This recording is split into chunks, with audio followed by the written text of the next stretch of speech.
Agora, David, assim, quando a gente fala da essência, eu tava buscando o que significa, né? A palavra essência e o que significa a palavra dependência, né? A dependência, ela tem a origem na palavra ou no conceito estar suspenso, né? Quase que você estivesse suspenso, né? Tem algo que está aqui te segurando. Você está suspenso, se tu soltar, você cai. A dependência é isso. E a essência tem a ver com o ser, o existir, o quem você é, e não realmente com quem você está. Então, quando a gente fala sobre a essência, cara, a gente nasce com uma essência boa ou a gente nasce com uma essência ruim? E ao longo do tempo a gente pode mudar a nossa essência, a gente pode se perder ao longo do caminho, ou a gente pode fazer o contrário, se achar ao longo do caminho, porque a gente não está falando sobre quem você está, a essência é sobre quem você é. Então dá para você ser, de fato, biblicamente falando, outra pessoa, mudar quem você é? Olha, se a gente for olhar de maneira fria, todo mundo nasce com uma essência ruim. Uhum. E basicamente a nossa vida, as nossas dores, os nossos acertos vão construindo essa persona interna que a gente chama de essência, né? E é justamente essa essência que a gente vai tendo a missão de proteger ao longo da vida.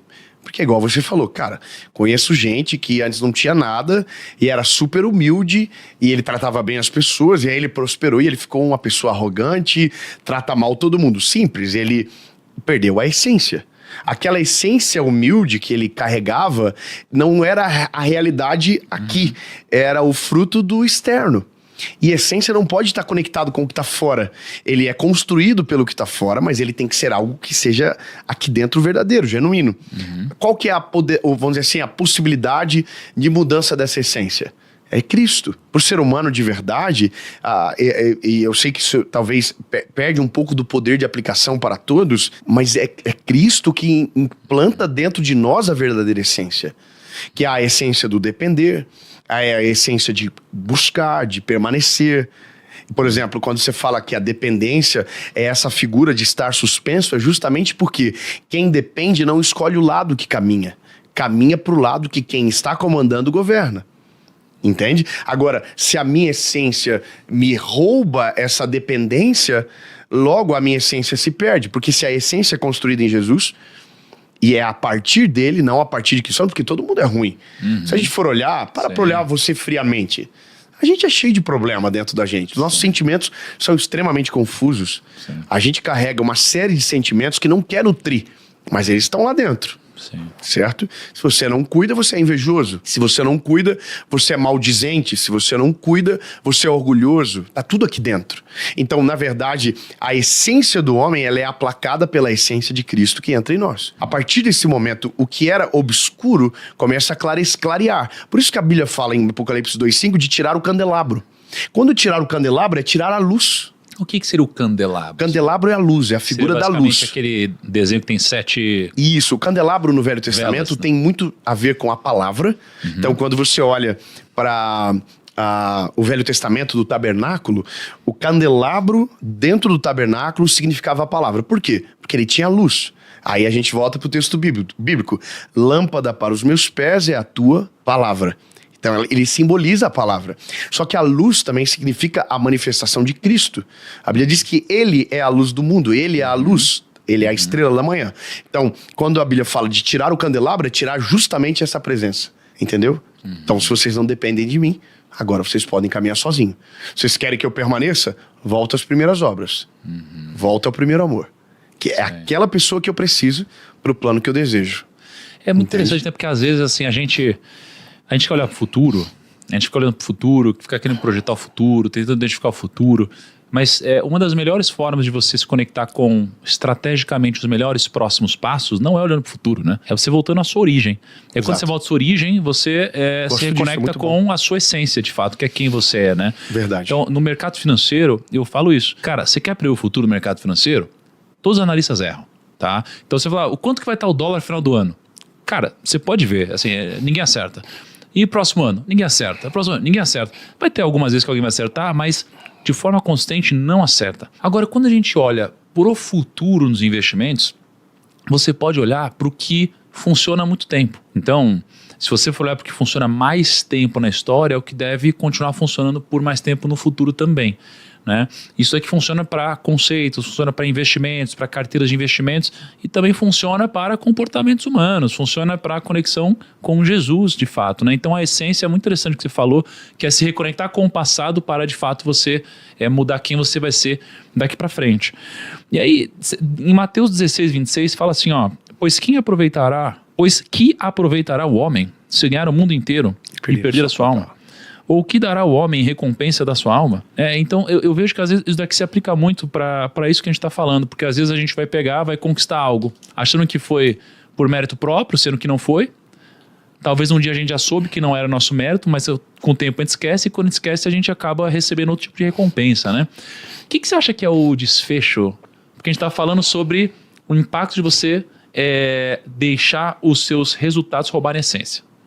Não deixe os resultados roubarem a sua essência. Mas e se você deixar os seus resultados roubarem a sua essência? Qual que é a consequência disso? Eu creio, pela palavra, e por toda essa lógica que você apresentou, que faz total sentido, que é justamente voltar lá atrás e o que dava dando certo, provavelmente tem mais chance de continuar dando certo no futuro. Isso é a mesma coisa na vida espiritual. O que dá certo há muito tempo? Oração e leitura da Bíblia. Não tem muito o que fazer. Se você quiser permanecer dando certo, faça o que já é o básico. Que é o que tá dando certo há tanto tempo. Agora, quando você toma uma decisão e essa decisão é oriunda justamente da tua perda de essência, existe um prejuízo tácito que vai se manifestar. É comum do ser humano. Agora, aí a gente pode resgatar a história de Saul e Davi. Ambos tiveram decisões que demonstravam que, de uma certa forma, a essência estava prejudicada.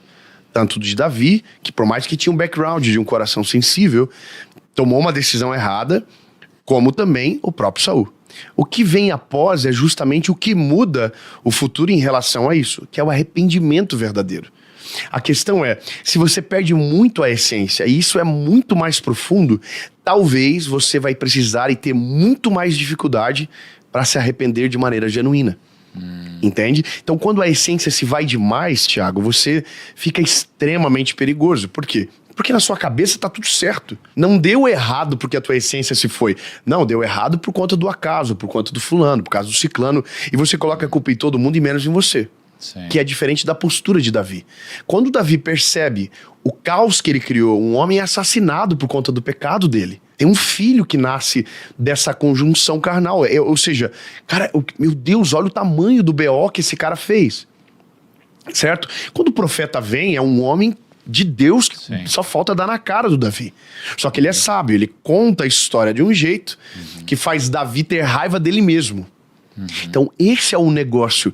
A gente precisa que quando as coisas dão errado, a gente precisa encontrar a culpa não nos outros, mas em nós. Cara, olha o que você falou. Cara, eu tava aqui pensando, quais foram os momentos da minha vida que eu perdi a essência?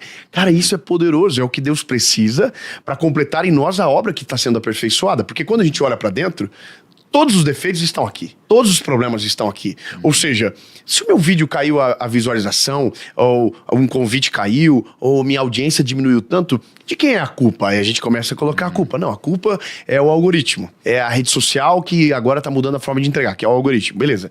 A gente pode dar um monte de desculpa. É o mercado que mudou. Até hoje tem muita gente fazendo a mesma coisa. Mas talvez se a gente olhar para dentro da gente, a gente vai pensar o seguinte, olha, talvez antes eu era muito mais efetivo na forma que comunicava, pela verdade que transbordava através da minha palavra. E aí, entendeu? Então a culpa não é mais dos outros. E esse é o coração que o Senhor busca, e é o coração que Deus chama, que é o segundo coração dele. É um coração quebrantado. A Bíblia diz que o Senhor não resiste a um coração contrito e quebrantado. Olha que poderoso. Significa que Deus resiste a outras coisas, e a Bíblia diz que ele resiste o coração soberbo e abate, só que a Bíblia diz que o coração contrito e quebrantado ele não resiste.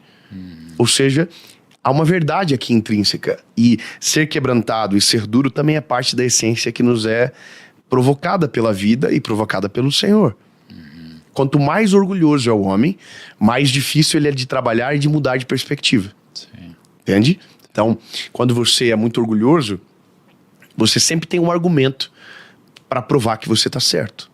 Quando você é humilde, você ouve, pondera, pesa as palavras, mas vai lá dentro, antes de tentar qualquer resposta, para ver se talvez aquela voz não tá correta, sabe? Então isso é o poder do evangelho. Por exemplo, até hoje eu tô sendo moldado por Deus. A semana passada eu tava dentro do quarto de hotel chorando que nem criança pequena, sendo confrontado. Eu tinha duas opções. Eu posso dizer, não, agora a minha casa é uma casa de oração. É uma boa desculpa, não é? Não, agora eu não preciso mais de um lugar, eu oro em qualquer lugar. Todo mundo tem essa mesma desculpa. Não, eu oro em todo tempo, eu oro no meu carro, eu oro... Não, mas peraí, se o Senhor está falando comigo é que tem algum problema. Então, não é sobre o argumento melhor que eu vou dar, é sobre o meu coração disponível para dizer, talvez realmente eu preciso convergir alguma rota. E aí você volta, e aí Deus diz, cara, é isso aí, esse coraçãozinho que eu quero. Cara, é legal quando você falou sobre essa reflexão, né, de quando a gente perde a essência, olhar para o passado. Cara, é mais sábio, né, você aprender com os erros do passado do que por ignorância justificar um sucesso presente, né, muitas vezes. Porque se você acerta e você acredita esse acerto a um mérito diferente, isso é um comportamento que vai ser replicado por você novamente. Agora, se você olha o passado e você reconhece os seus erros, você tem a chance de manter a sua essência de fato e não mascará-la, né? Quando a gente acredita o sucesso ao mérito próprio ou ao acaso, né, cara? Então, isso é muito, muito importante. Agora, Dave, se a gente fosse... Imagina assim, quem está ouvindo a gente aqui entendeu o seguinte, olha, o desfecho é ruim para quem perdeu a essência, o desfecho é bom para quem mantém a essência, os resultados não podem estar acima da essência, a essência ela tem que ser mantida. Então, os fins não justificam os meios, digamos assim, né? O meio é muito importante. Aliás, Ayrton Senna tinha um pouco dessa lógica. Os fins não justificam os meios, é importante o caminho também. Mas, para quem está ouvindo a gente agora de forma prática, o que a gente poderia listar de ações que a pessoa pode tomar todos os dias ou todos os X períodos para que ela mantenha a essência dela? Vamos criar uma listinha aqui.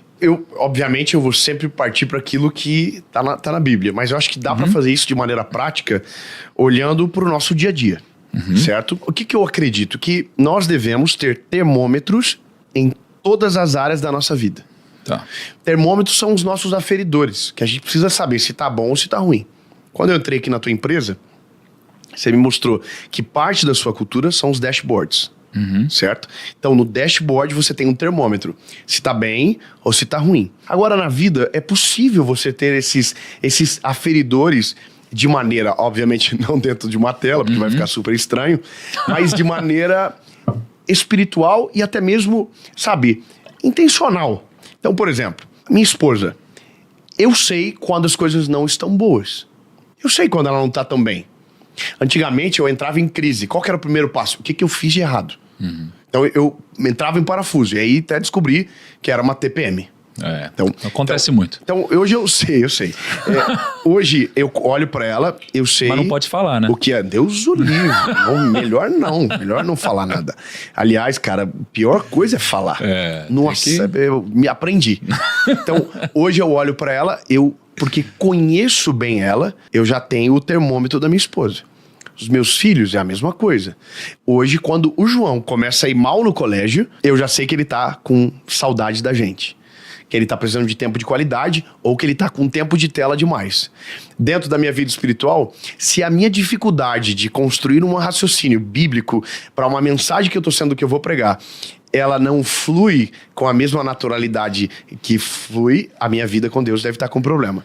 Ou seja, não é sobre uma forma que se replica, porque cada um tem um sensor diferente, cada um tem uma manifestação diferente, cada vida ela é singular. Então, dentro da minha família, eu preciso ter termômetros. Dentro dos meus negócios, eu preciso ter termômetros. E são esses termômetros que vão me dar os pontos de convergência. Então, dentro daquilo que eu faço, eu sei exatamente quando eu tô bem e quando eu tô mal. Mas, David, deixa eu perguntar uma coisa pra gente refletir mais aqui sobre isso. Você não acha que isso pode acabar nos levando, às vezes, para uma análise superficial do que está acontecendo? Por quê? Porque imagina o seguinte, alguém que perde a sua essência, então imagina assim, eu tô aqui ralando, tô me matando de trabalhar e tal, tá doendo. E aí, eu tô aqui orando, pedindo ajuda, pedindo os caminhos, eu tô aqui super, cara, assim, me entregando, né? E aí passa o tempo, eu conquistei, ganhei grana, tô famoso, etc. E eu começo a perder minha essência. O que seria perder minha essência nesse caso? Pô, eu começo a deixar Deus de lado, começo a priorizar a viagem, comprar coisas, Thiago, materiais. Olha, o que você falou é a chave mais importante para mim. A essência se perde quando você perde a dependência. Só um adendo muito importante. Perfeito. O primeiro ponto de fraqueza para a essência é perder a dependência. Perfeito. Mas por que eu tô puxando esse assunto? Porque perceba que o termômetro aqui, se eu fosse olhar para termômetros, talvez eu olharia para termômetros e ia falar assim, caramba, nunca tive tão feliz. Caramba, nunca comi tão bem. Cara, olha que viagem incrível que eu tô fazendo. Nossa, olha o meu corpo como tá. Olha que casa que eu moro. Caramba, minha família tá todo mundo rindo, tá todo mundo feliz. O que eu quero dizer é que, às vezes, se a gente olhar para esse termômetro, talvez eu possa me iludir, achando que eu estou vivendo algo em muita paz. E, aliás, eu digo isso por quê? Porque eu tenho visto muito isso acontecendo. E muitas pessoas que começam... E nada contra a pessoa... tem uma Lamborghini. Nada contra essas coisas. Mas de repente eu vejo a pessoa... Lamborghini, isso aqui é roupa de marca e tal. E eu falo assim... Tudo graças a Deus. Deus, tamo junto. Deus. E fica misturando umas coisas assim... Quase como se... confundindo as coisas, sabe? E às vezes o termômetro para essa pessoa é, cara, minha vida tá maravilhosa. Olha só. Só que essa pessoa já perdeu a dependência há muito tempo. Só que ela, talvez, seja lá por qual for o motivo, ela quer falar, não, graças a Deus, mas ela na verdade não depende mais de Deus de fato. Então o termômetro dela é positivo. Então na superficialidade da análise dela, cara, ela tá próxima de Deus. Eu acredito que termômetros podem ser falsificados. Mas você entendeu o meu ponto? Eu entendo o ponto e eu posso...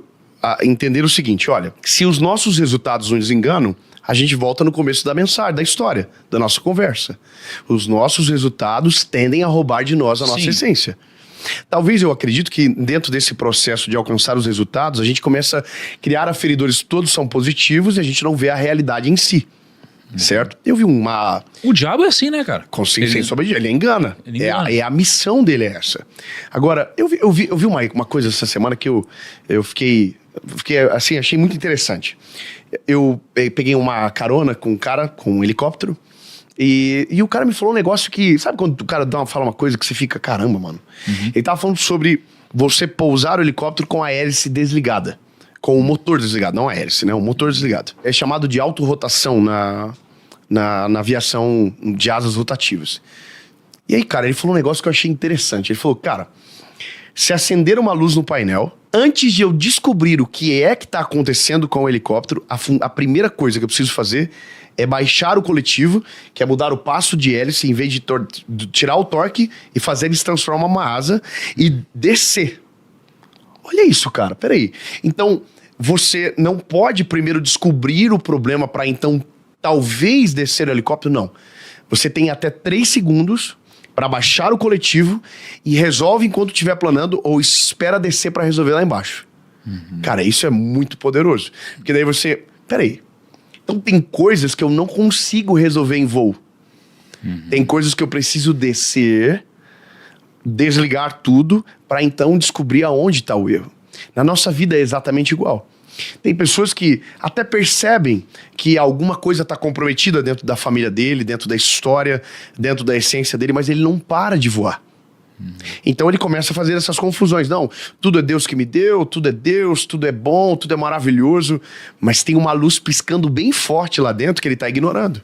Porque o avião não caiu, o avião segue voando, o helicóptero está voando. Então eu não preciso descer. E esse é o maior problema. Porque o cara falou um negócio pra mim. Ele falou, se você não faz nos primeiros 3 segundos, por conta do arrasto que é muito forte, você não vai conseguir mais planar depois. Então você vai cair sem planar. E esse é o pior tipo de queda para aviação. Resumindo, quando a gente olha para dentro da nossa vida, quando a gente faz uma análise, que o apóstolo Paulo vai dizer, olha, examine o homem a si mesmo. Olhe para dentro de si. E aí aqui é um contexto de ceia para que não coma nem beba para sua própria condenação. Ele está falando para que você não siga fazendo algo que é perfeito como se você tivesse tudo bem. Não, refreie e volte lá atrás. Então a mesma coisa é a gente, cara. Eu acho que esse processo de análise, ele é um processo diário. Todos os dias a gente olhar para esses aferidores, mas também olhar para aquilo que está lá dentro. Para aquilo que não tem como ter um termômetro claro. sabe? E conversar sobre isso. E para que isso seja uma realidade fácil, a gente precisa de pessoas de confiança perto de nós. Que a gente possa abrir o coração. A gente precisa de um casamento saudável, para que a gente possa sentar, olhar um no olho e dizer: o que está de errado? O que a gente pode melhorar? O que a gente pode fazer melhor? Sim. Então, meio que não dá para ser tão prático quando o resultado talvez seja tão subjetivo. Mas dá para você ser intencional e encontrar essas falhas. Porque quanto antes a gente encontra, melhor mais fácil a gente resolve. Sim. O problema é que quando você não faz isso em tempo, a queda ela é iminente. A queda é muito dolorida. Porque o problema, depois da queda, é porque tem um prejuízo, claro. Tem algo que fica. Tem um marco de falta de confiança que se estabelece em você também. Sim. Entende? Então, a maioria das pessoas que fingem que tá tudo bem é porque calcularam também o risco e é melhor esconder do que talvez contar a verdade. Sabe? É melhor. Só que a hora que cair, não vai ter mais o que fazer. Sim. Entendeu? Então, esse resgate da essência, eu acredito que ele é diário.